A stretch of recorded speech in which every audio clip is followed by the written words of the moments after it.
సోదరులారా, ఈరోజు కామిరెడ్డిపల్లి గ్రామం భవన ఇతర నిర్మాణ కార్మిక సంఘం విస్తృత సమావేశం జరిగింది.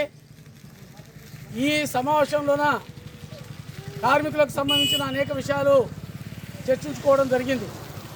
ఈ సమావేశానికి ముఖ్య అతిథిగా సిఐటియు జిల్లా కార్యదర్శి, తెలంగాణ భవన ఇతర నిర్మాణ కార్మిక సంఘం జిల్లా గౌరవ అధ్యక్షులు పుట్టాంజనేయులు అని నేను పాల్గొని ప్రసంగించడం జరిగింది. భవన నిర్మాణ కార్మికులకు 1996లో కేంద్ర చట్టం సంక్షేమ బోర్డు చట్టం వచ్చింది. 2008లో ఉమ్మడి ఆంధ్రప్రదేశ్లో వెల్ఫేర్ బోర్డు చట్టం అమల్లోకి వచ్చింది. కానీ ఈ చట్టం ప్రకారము ఇప్పటికీ వేలాది మందికి ఇప్పటికీ గుర్తింపు కార్డులు లేవు. దాదాపు భవన ఇతర నిర్మాణ కార్మికులు 54 రకాల కార్మికులు పనిచేస్తూ ఉన్నారు.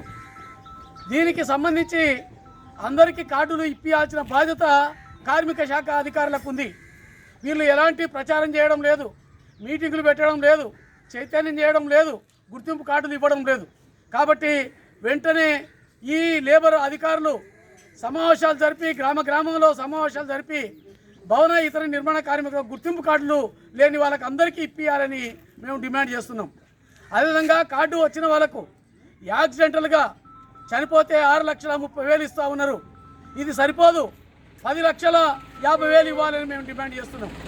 అదేవిధంగా అమ్మాయిల పెళ్ళిళ్ళకు సంబంధించి 30,000 ఇస్తున్నారు. ఇది సరిపోదు, 3 లక్షలు ఇవ్వాలని మేము డిమాండ్ చేస్తున్నాం. కాన్పులకు 30,000 ఇస్తున్నారు, ₹1,00,000 ఇవ్వాలని మేము డిమాండ్ చేస్తున్నాం.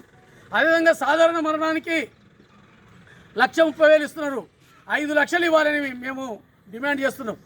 ప్రభుత్వం దగ్గర సంబంధించి ₹1 తీసుకోవడం లేదు. సంక్షేమ బోర్డులో, దేశంలో ఉండే సంక్షేమ బోర్డులో 63,000 కోట్ల రూపాయలు మూలుగుతూ ఉన్నాయి. అదేవిధంగా మన రాష్ట్రంలో ఉండే సంక్షేమ బోర్డు, భవన నిర్మాణ ఇతర నిర్మాణ కార్మికుల వెల్ఫేర్ బోర్డులోన 2,000 కోట్ల రూపాయలు మూలుగుతూ ఉన్నాయి. 1,005 కోట్ల రూపాయలు మన మాజీ ముఖ్యమంత్రి కేసీఆర్ గారు మన వెల్ఫేర్ బోర్డు నిధులను డైవర్ట్ చేశారు. ఆ డబ్బులను ఇప్పుడైనా ఈ ప్రభుత్వం, రేవంత్ రెడ్డి ప్రభుత్వం అయినా ఈ సంక్షేమ బోర్డులో జమ చేయాలి. ఈ కార్మికుల సంక్షేమానికే నిధులు ఖర్చు చేయాలి తప్ప ఈ కేంద్ర ప్రభుత్వం కానీ రాష్ట్ర ప్రభుత్వం కానీ ₹1 ఇవ్వడం లేదు. ఇది కేవలం నిర్మాణ కార్మికులకు సంబంధించిన డబ్బులు, ఇవి నిర్మాణ వెల్ఫేర్ బోర్డుకు సంబంధించిన డబ్బులు.